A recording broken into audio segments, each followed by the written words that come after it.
So if the goal as reward model doesn't work, then what does? I want to be genuinely practical here because I'm not interested in leaving you with a diagnosis without a prescription. This is the Born to be Brilliant podcast, helping you harness the habits and unlock the tools to bring you more meaning, vibrance, and the personal power to help you shine like the diamond you are.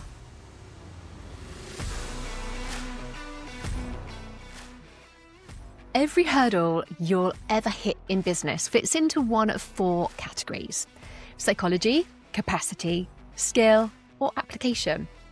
This month on the podcast, we're pulling the best moments from every conversation I've had this year and sorting them into those four categories for you, one a week. We start with psychology because before capacity, before skill, before you even get near application, there's the story running underneath all of it. The one deciding whether you believe you're capable before you've tried anything at all.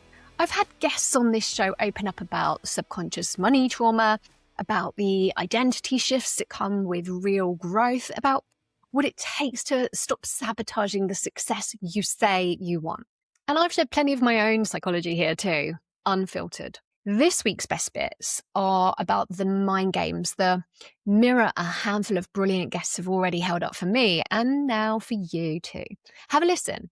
Notice which moment lands the hardest, and keep an eye out this week. My new diagnostic quiz is on its way, and it's built for exactly this kind of noticing. Enjoy. After a bout of double grief. So I lost my grandpa, who was 92, and then my best friend the next day. Like literally in about 26 hours, they were both gone, and it just floored me. And I remember her saying something to me, and I think about this all the time. She was like, the best coaches are those that have been through it because they get it. Like, you will be better able to lead people because you know how it feels. You know what it's like to cry yourself to sleep. You know what it's like to wake up at 3 o'clock in the morning, stressed, anxious, worried. She was like, and you can then help your people through that. So how beautiful that you can rise through this and then actually be able to use it for good. There's an entrepreneur I follow on social media called Jen Gottlieb. She's based in Florida, and she always says your mess is your message. And I love that. And it's like, it's picking out the little bits from the mess, generally when you're back out the other side, not when you're like literally in the mess, but actually being able to pick out the little things that can actually give people hope or inspire people or motivate people or make them feel like, if she can do it, I can do it too. So I always love that little quote as well.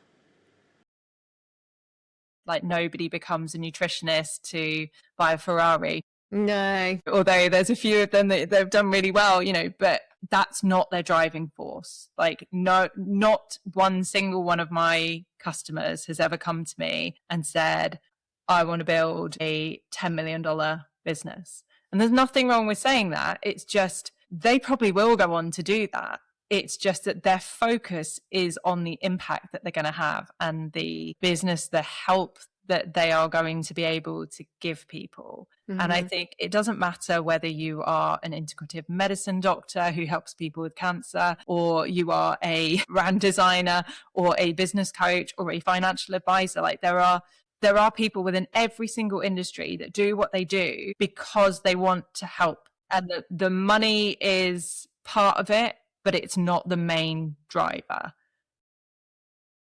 If you've ever felt lost or in a stage of like identity shift or identity change, embrace that. It means something. And don't spend years and years wandering around with your, head lost in the clouds and waiting for it to just land. Because yes, space is great. Absolutely. I advocate that, and giving things time, and you can't force these things. But connecting with people who get it, having conversations with other human beings, it always unlocks something. It always gives you a different perspective and helps you see things from another angle. And quite often, it's easier to see something looking in than it is from inside, right? So I can't emphasize enough how powerful having that assistance is.